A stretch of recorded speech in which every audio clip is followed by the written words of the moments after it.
1958 में Charles Keeling ने carbon dioxide की मात्रा का दैनिक माप लेना शुरू किया, जो एक गर्मी को रोकने वाली ग्रीनहाउस गैस है। वो मौसमी चक्र का अध्ययन करना चाहते थे जो उत्तरी गोलार्ध में सर्दियों के दौरान पौधों के निष्क्रिय होने पर कार्बन डाइऑक्साइड को बढ़ाता है और गर्मियों में कम करता है जब पौधे प्रकाश संश्लेषण के माध्यम से हवा से कार्बन डाइऑक्साइड निकालते हैं। लेकिन कीलिंग ने समय के साथ एक अप्रत्याशित परिवर्तन पाया कि कार्बन डाइऑक्साइड की कुल मात्रा साल दर साल बढ़ रही थी। पेट्रोल से चलने वाली कारें चलाना और कोयला और गैस जलाकर बिजली बनाना वातावरण में कार्बन डाइऑक्साइड और अन्य ग्रीनहाउस गैसों को छोड़ता है। सीमेंट को पकाने से भी कार्बन डाइऑक्साइड निकलती है।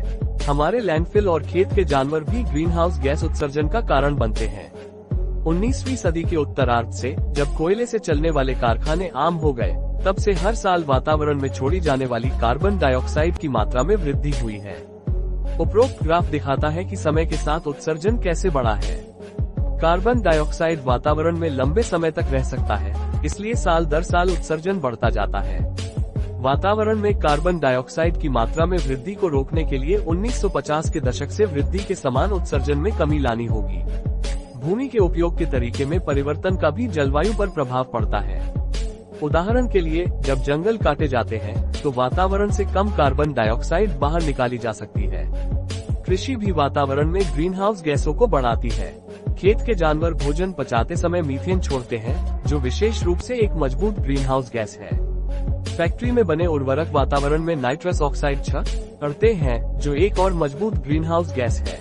ऐसे प्राकृतिक कारक हैं जो पृथ्वी के तापमान को बदल सकते हैं, जैसे कि सनस्पॉट और ज्वालामुखी विस्फोट, लेकिन ये कारक वर्तमान वार्मिंग के लिए जिम्मेदार नहीं है। वैज्ञानिकों ने पृथ्वी प्रणाली के मॉडल चलाकर यह सीखा कि 20वीं सदी में हमारी दुनिया का तापमान बिना मानवीय प्रभावों के और मानवीय प्रभावों के साथ कैसा होगा। चूंकि कंप्यूटर नहीं जानते कि उस समय वास्तव में क्या हुआ था, इसलिए मॉडल केवल उन कारकों पर विचार करते हैं जो जलवायु को प्रभावित कर सकते हैं और वास्तव में क्या हुआ, इसके बारे में कोई डेटा नहीं। उन्होंने पाया कि वास्तव में ये 20वीं सदी में गर्म नहीं होता और शायद थोड़ा ठंडा भी हो जाता अगर हम वायुमंडल में ग्रीनहाउस गैसों को नहीं जोड़ते। हम कितना जलवायु परिवर्तन अनुभव करते हैं, यह इस बात पर निर्भर करता है कि हम इस सदी के दौरान कितनी जल्दी कार्य करते हैं। यदि हम ग्रीनहाउस गैसों का उत्सर्जन जारी रखते हैं, तो हम पृथ्वी प्रणाली मॉडल के अनुमानों के अनुसार पिछली शताब्दी की तुलना में इस शताब्दी के दौरान कहीं अधिक गर्मी देखेंगे। उच्च CO2 मात्रा वाले परिदृश्यों के लिए वैश्विक औसत तापमान 3 से 5.5 डिग्री सेल्सियस, 5.4 से 9.9 डिग्री फ़ारेनहाइट के बीच बढ़ने की उम्मीद है। अच्छी खबर यह है कि ऐसा होना जरूरी नहीं है। यदि हम हवा में बहुत कम गर्मी फंसाने वाली गैसों को फैलाने के तरीके खोज लेते हैं, तो इस सदी में वैश्विक औसत तापमान लगभग 1 से 1.5 डिग्री सेल्सियस, 1.8 से 2.7 डिग्री फ़ारेनहाइट बढ़ जाएगा।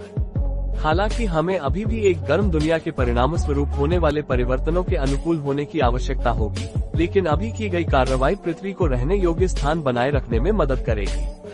दोस्तों, हम ज्यादा से ज्यादा पेड़ लगाकर इसे सही कर सकते हैं। वीडियो अच्छी लगी हो तो इसे शेयर करें और चैनल को सब्सक्राइब करना मत भूलना।